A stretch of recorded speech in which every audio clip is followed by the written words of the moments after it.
صرف سعادت حاصل کرنے کے لیے حاضر ہوا ہوں۔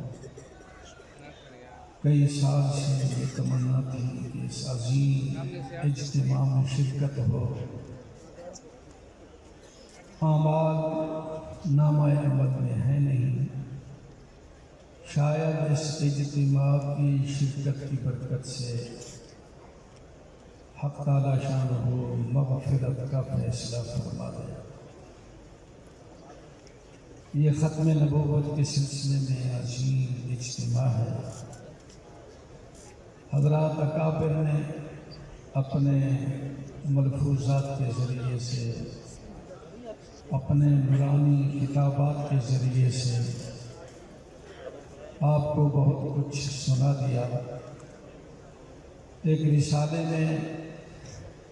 میں نے حضرت انور شاہ صاحب کشمیری رحمہ اللہ کا ملفوظ پڑھا، وہی آپ کی خدمت میں عرض کرتا ہوں۔ شاید پہلے بھی یہ آپ کے سامنے آ چکا ہو۔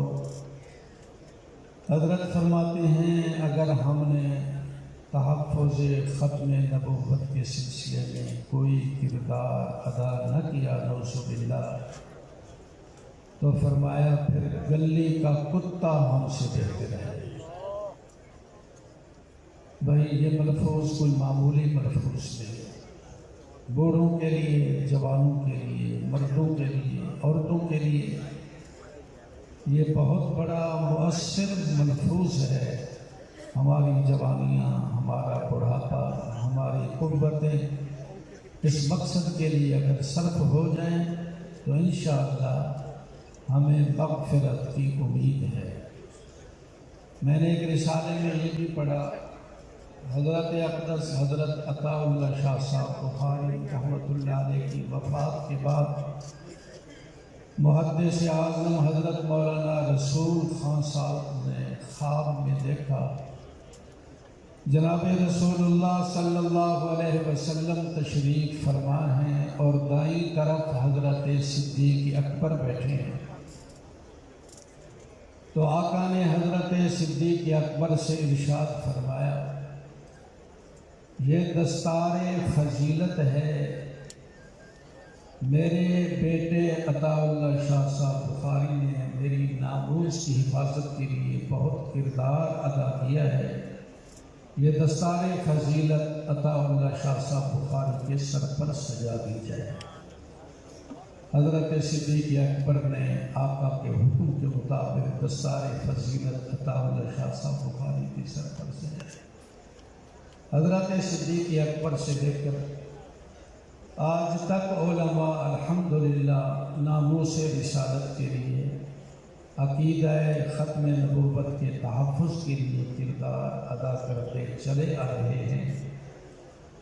جس شخص نے بھی اس سلسلے میں کام کیا، کام کرنے سے پہلے ہی اللہ کے پیغمبر کی طرف سے ان کو بشارتیں ملی، ان کو جنت کے ٹکٹ ملے۔ حضرت صدیق اکبر کا تذکرہ آ رہا تھا، ایک مجلس میں آقا تشریف فرما ہے، صحابہ کرام بھی بیٹھے ہیں۔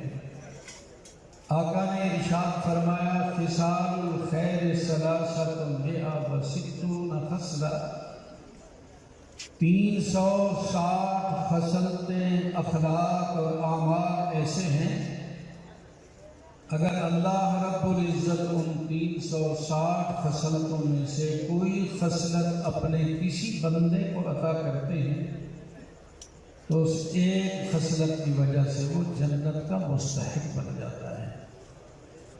آقا نے جب یہ ارشاد فرمایا، حضرت صدیق اکبر نے عرض کی، یا رسول اللہ میری زندگی آپ کے سامنے ہے، ان 360 خصلتوں میں سے کوئی خصلت آپ میرے اندر بھی محسوس فرماتے ہیں تاکہ میں بھی جنت کا امیدوار بن جاؤں۔ اگرچہ آقا نے صراحتاً حضرت صدیق اکبر کے بارے میں جنتی ہونے کی بشارت دے رہے، لیکن صحابہ کرام جنت کے بڑے حریص تھے، کوئی سراغ چھوڑنے کے لیے تیار نہیں تھے۔ فرمایا ایک خصلت اگر میرے اندر بھی پائی جاتی ہے تو میں بھی جنت کا امیدوار بن جاؤں۔ اے عاشقان صدیق، رسول اللہ سے محبت کرنے والے، صحابہ سے محبت کرنے والے آقا کا ملفوظ حضرت صدیق اکبر کے بارے میں ذرا سماعت فرمائیں۔ وہ عرض کرتے ہیں کیا 360 خصلتوں میں سے کوئی خصلت میرے اندر بھی آپ محسوس فرماتے ہیں؟ آقا نے جواباً ارشاد فرمایا ہنیئا لک یا ابا بکر کلھا فیک، ابو بکر تجھے مبارک ہو، 360 خصلتیں ساری کی ساری اللہ نے تیرے اندر جمع کر دی۔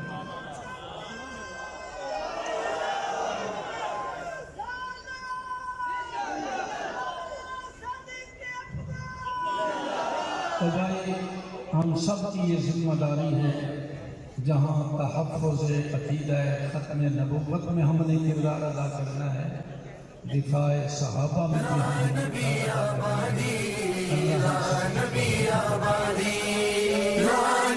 اللہ